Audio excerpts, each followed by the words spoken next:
What's up everybody, Tom here with another video. In this video, we'll be talking about everything to do with the stock market in what is the biggest earnings week that we've seen in some time. We've just had some massive earnings coming out of things like Google, Microsoft, and others, but now we wait Amazon and of course Apple. The S&P 500 is showing its first signs of weakness since the rally began, and does this bode badly for the Apple results? Stay tuned to find out more.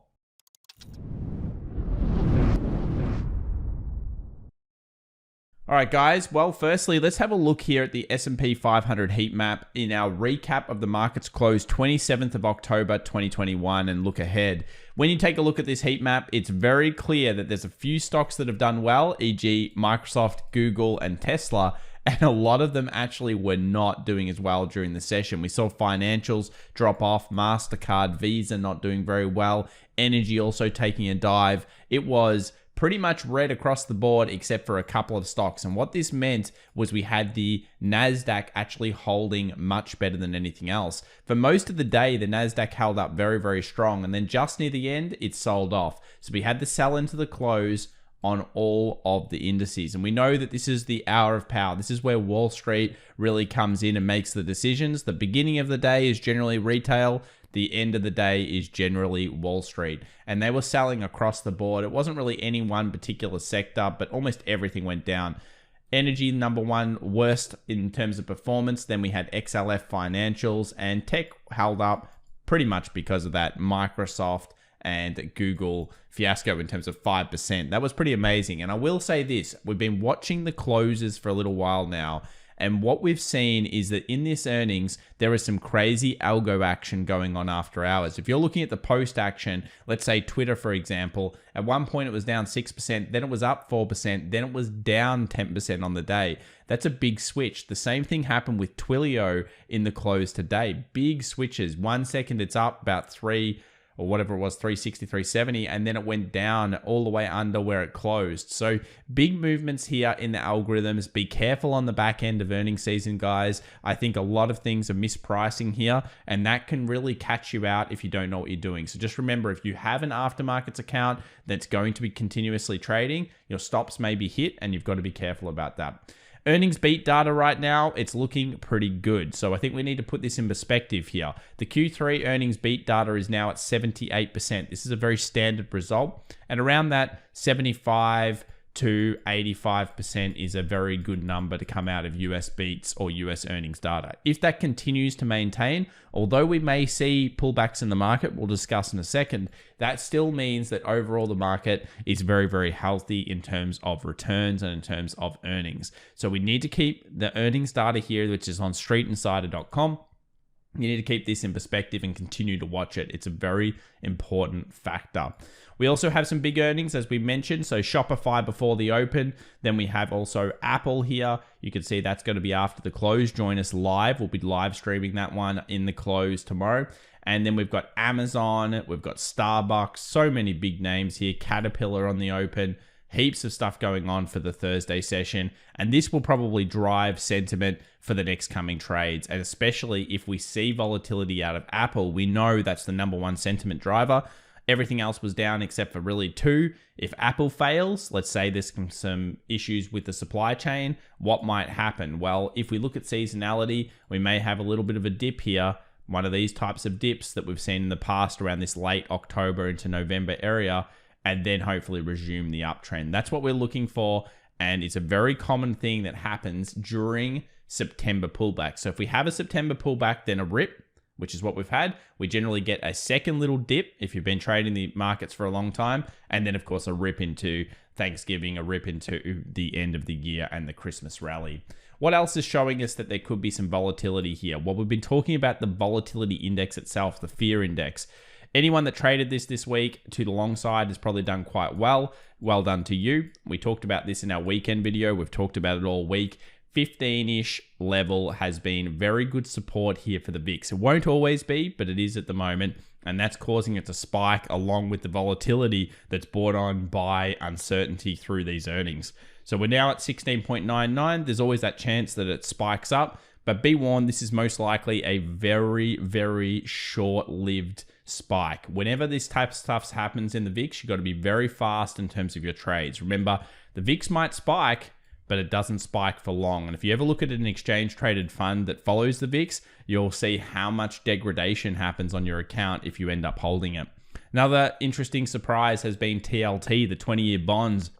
Really surprising here.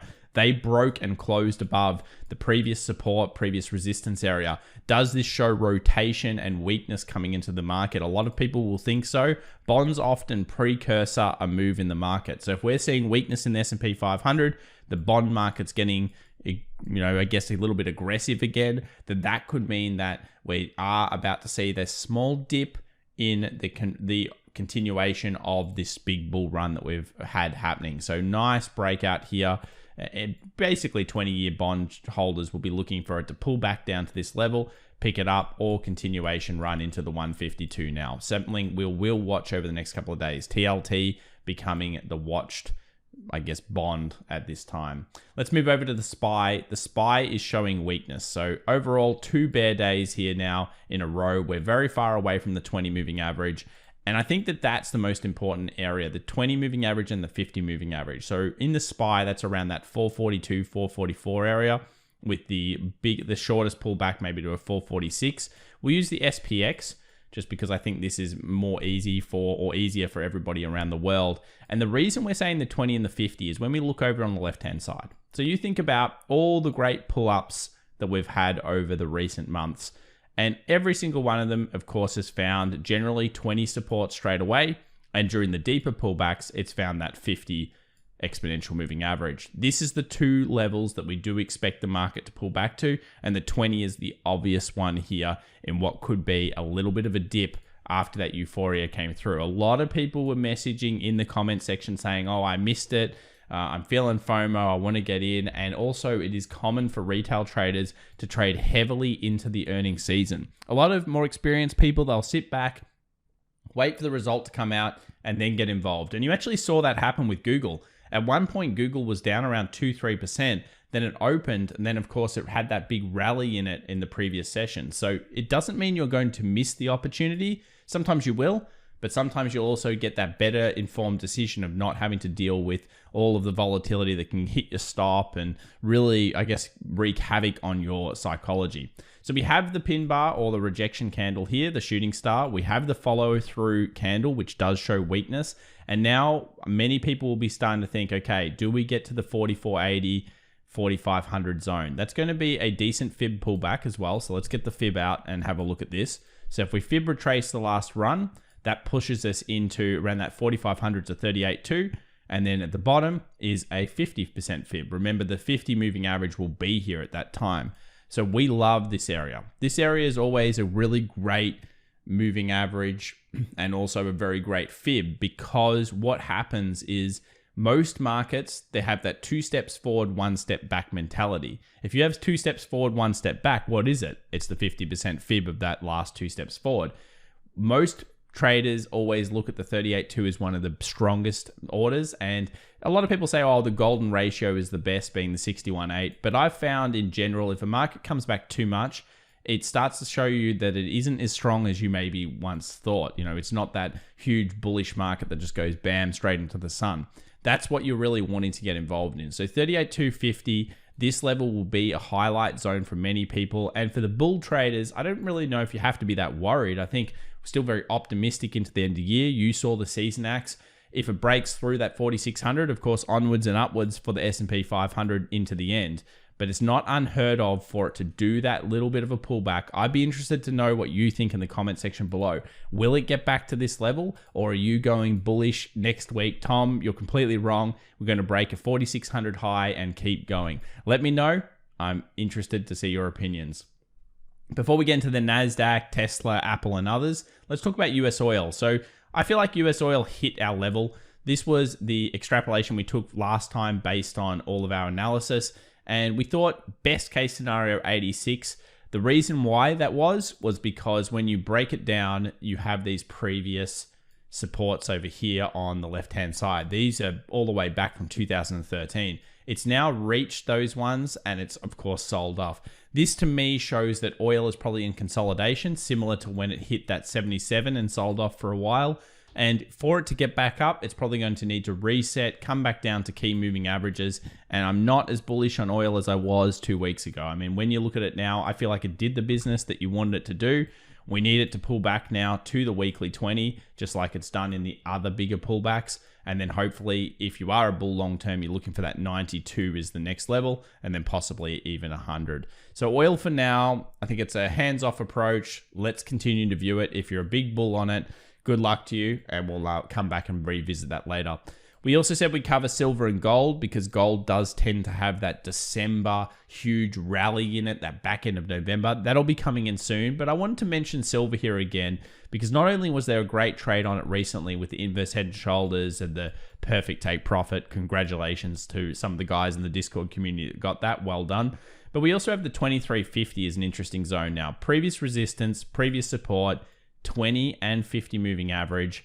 That's usually acting as a dynamic kind of buy area for it. And we're looking for things like lightning bolts off this area, signs of strength, whatever your system may inquire or may need to find signs of strength. If silver gets down here, this will be a zone of interest. Another zone of interest is going to be above the 2480. So 2480 gets closed or cracked high. That's going to be a big deal for it because in many ways, people are going to start to think about it this way. Remember, we have to think about the market as chess. Let's ignore this random spike day. We could have a left, a head, and guess what? A right shoulder coming into the December period. Left shoulder, head, right shoulder. Imagine if that happens. What do you do then? You take the distance from here to here, and let's do it together. I don't even know where it goes. Let's have a look. Let's see if it proves to anything. Okay, there's our distance. Take that up. Oh, what do you know? Exactly into the 2820. Ooh, that would be exciting. But we'll have to find out whether it happens and, of course, whether we get that magical break of the 2480 in the future. Interesting stuff. This is what it means to be a technical analyst. You always got to be thinking ahead, trying to figure out, okay, if this scenario plays out, great. If it doesn't and it doesn't confirm, there's just no trade. Move on to the next one, find the next opportunity. We've covered Tesla quite a lot. We've been very bullish on it technically, and I want to congratulate again everyone that's been in this. We hit that 1,000, we hit that $1 trillion marker, phenomenal stuff. 2 wild days here of trade, and this is really starting to get a little bit worrisome, I guess, for the day trader more than the investor. I mean, the investor is going to hold through these types of things. It's been a bonanza. You're very, very happy. I think you're up about 20 and a bit % since the earnings result. But overall, when we look at all these candles, is there any strength we see here just yet? We've got a rejection wick huge, a big rejection wick, another rejection wick. It looks like it could be consolidating. And I'm not saying that's a bad thing. That's actually a very good thing. You've had a monster move. It can't always go to the moon, guys. I know Shibu is going to the moon right now, but this is not Shibu. This is Tesla. And it's had big runs on it, but it just had a monster run and it just put on billions and billions of dollars. Elon Musk is now, he's the man in terms of is he the richest? I don't even know, but he's certainly getting up there. With next to the Bezos at this stage. Maybe he is the richest. You can let me know in the comments if I'm behind on that one. 4 hour 20, not even reached yet. It's in front of every moving average. Look at the 2 hour. The 2 hour 20, it's not even back to. That's where it's bought off a few times so far. Maybe that's what day traders will look for towards the bull side. And it'll be, let's say it hovers here for a little bit, then hits it. Maybe it'll be around 1,000. So we'll come back, revisit Tesla. Don't worry, we're not going to stop covering it now that it's getting exciting or even more exciting than it was. Move over to Apple. This is the big earnings. This is where sentiments are made and lost in terms of Apple. And I say this because there's clearly a bit of weakness across. The market wants to push down. You can see it because everything's going down, but then it can't ignore the great earnings coming out of Microsoft and Google. And they're just such a huge, huge company or companies that they really control the index to a degree. And the FANG is very, very strong. But if we have a look here at Apple, we got that 150. We break through the 150. I think there's no denying that the market will continue to try to ramp up here, especially in the Apple position. But if we come back down due to whatever concerns in the earnings there are, we'll be watching that 146, and I'm sure many people will also be watching this longer term trend line and the 142. It's a super important event. I'm excited to see what happens with the earnings result and the aftermarket kind of trade into the next session, because I'm sure many people have their eyes on this one and they're waiting to see what happens, and then hopefully being able to, pick up positions that they find more favorable to their trading system. We'll continue to watch it. 150 is the key resistance though. Nasdaq looks weak here on the close. The futures market has slightly gone up since the close, but not that much. 2 rejection wicks, again pointing to the idea that it's going to pull back a little bit here into the 20 moving average. We get that dip at 2 steps forward, 1 step back, similar to the S&P 500, and then hopefully resume the rally through the back end of November into December.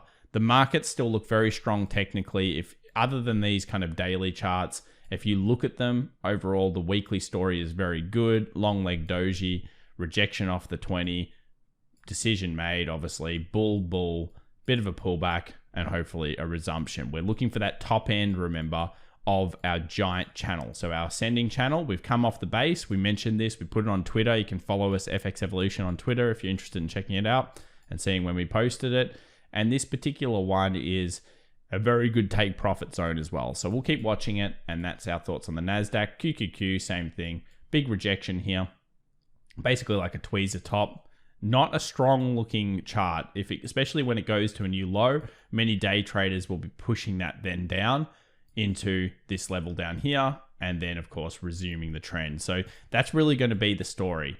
If we get that follow through in the Thursday section or in the Friday, and then we follow through underneath, I think day traders and people that scalp and all of those types of robots and stuff will try to push it down into that 20, into that 50 exponential. Something to watch. Some people call it a tweezer. Okay, well, there's only one big market to discuss left, and that's going to be the cryptocurrency market. And we have seen a bit of a fall from grace, of course, across the board here. Other than the Shibu that keeps going up, we have Bitcoin, we have Ethereum, and most of the other coins really moving down quite substantially. And this is probably expected. We've talked about the leg theory. So we did this yesterday in the video, we discussed it. We basically took the distance here, we moved that distance, and it extrapolated out to the high. We got that, what I would call like a bit of euphoria blow off in terms of the top. It's then sold straight back down into the 60. And this becomes very relevant because when we take 2 lengths up and they're very similar, what else can we do? Well, we could potentially extrapolate out the weakness that we're going to see here on the charts as well. So this is the weakness. We do have a weekly, remember, shooting star candle here, and that's calling for around a 54,000. So anywhere from that 54, 52 area becomes open, and there are good reasons. It's mostly because the support was broken. Let's take a look here in the charts right now. Let's think about what's just happened. We've basically gone underneath every one of the buys so far. Buying. We've seen buying across the board at 59.5. It then sold off, closed below the daily 20, and it's now having a bit of a fight on this time frame. Let's now get into the 1 hour and take a look at it. So from the 1 hour perspective, we've seen some weakness come through here on the recent candles, but we haven't quite got underneath 58,000. That'll be the next trigger point. So expect big selling to come through if 58,000 is cleaned below, and for that to cause that market to continue to come down. Another reason we're talking about 54,000 and all of these kind of bigger pullbacks is because we actually are quite far away from the weekly 20. We're also at a point of seasonality that we've seen before. If you go and have a look at 17, there was weakness around this point over here, weakness around that 20th of October. There was weakness coming into the beginning of November, and then of course a monster rally that ensued from November into December. If this is going to trade like last time, a very similar style scenario, then we expect that. And remember, all great pullbacks in the crypto market are between 20 and 30%. So 20% would literally get you to around 54,000, and around that 24% will get you down to 52 and a bit. So this is some of the thought process that goes into it. It is looking currently weak. If it switches and goes back into the 60,000 plus, that might be a positive sign for it. But at this stage, we cannot ignore these candles, and we cannot ignore the daily and 8 hour closes. They all technically look weak. And when it technically looks weak, there's usually a little bit more selling to come. Let's take a look at BTC shorts just quickly here. This is usually showing us whether the whales are getting involved. And it has risen, but not really substantially. Nothing like what we saw when the whales were really controlling the market a little while ago. Look at the spikes they were putting through just as early as May and June. That's when the shorters really got involved in the Bitcoin market in terms of the whales. So for now, it seems okay. And hopefully we see some clarity over the next coming days, maybe a bit of a Bitcoin fall, followed by some consolidation, followed by a rally later on. Thanks so much for watching, guys. If you enjoyed today's video, please remember to subscribe, smash that like button, and we'll see you in the next one. Bye for now.